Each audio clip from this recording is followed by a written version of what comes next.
Unvetted refugees and the abuse of parole. Hi, I'm Dan Stein, president of the Federation for American Immigration Reform, and today we got a special treat. We're joined today by Matt Rosendale, Congressman Matt Rosendale from Montana. Of course, he's a Republican, and he is working on this issue and has some important legislation you want to hear about. Welcome, Congressman. Nice to see you. Thank you for having me on today, Dan. Well, if there's one thing that we've been concerned about at FAIR for many, many years, it's this question of parole. Congress has repeatedly tried over the decades to limit the use of parole, passing things like temporary protected status and our refugee laws, telling the DHS secretary you can only admit aliens on a case-by-case basis under parole, very limited purposes, right? Unfortunately, once again, we see parole is out of control. Congressman, tell us a little bit about your legislation and how it addresses that issue. It keys in on that exact issue. This humanitarian parolee and other parolee status is presented a big problem whenever we grant that authority to the executive through Homeland Security, that they can just wave a wand and start allowing additional people into the country that haven't been vetted. That is a big problem. As with many of the problems that we see in Washington right now, most of that is derived directly from Congress not doing their job. And so a lot of this legislation does return that authority back to Congress to establish a clear vetting process that Homeland Security and the State Department has to utilize. They have to report back to Congress that they're exercising the proper vetting process. The parolee status gets removed completely from the ability of the executive to use it. And then the final step really in the legislation gives the governors of any respective state that the executive is trying to place refugees in, the governors of those states would have the final authority to be able to reject those refugees from being relocated into that state. Well, yeah, the Secure America Act, which is the title of the bill, would tell Secretary Mayorkas he can no longer admit hundreds of thousands or millions, I guess, of aliens under parole, and then tell them maybe they show up to get a notice to appear for a court date in 60 days, and then maybe they show up 5-10 years later for a court hearing, and then maybe they get a denial of an asylum claim, but by then, of course, they've disappeared, and then they're pushing another amnesty program, right? So this tries to regain control of the parole process.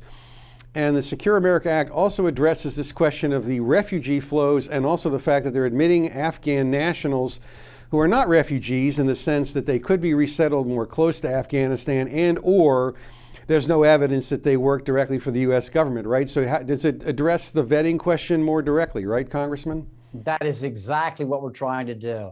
We heard a lot of conversation about SIV, special immigrant visas, and the folks that were located in Afghanistan that had been working with our soldiers. Even that process, Dan, was a 14-step procedure that took anywhere from 18 to 24 months in order to thoroughly work through. And all of a sudden, when we started the withdrawal process from Afghanistan, they waved a magic wand and granted all these humanitarian parolees the ability to enter into our country and other areas without being not properly vetted. They weren't vetted at all. Let's really call this what it is. They were not vetted at all. And there's somewhere north of nearly 40,000 that have already been located on military bases around the United States. And we are starting to see the problems that are associated with that. We've seen children being raped up in one of the bases. We saw a woman being assaulted at one of the bases.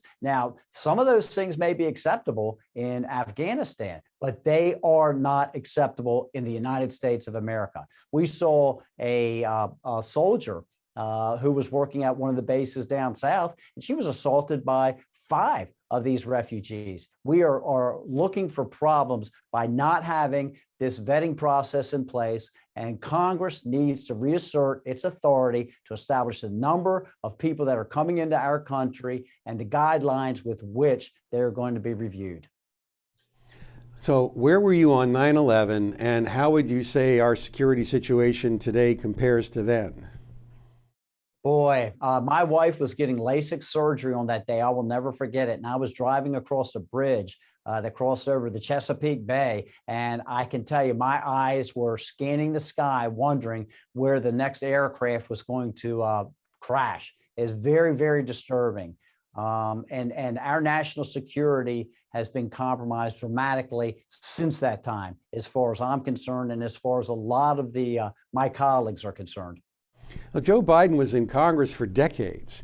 What explains how someone with his experience, knowledge, and gray hairs to prove it would make these kind of massive mistakes as the chief executive?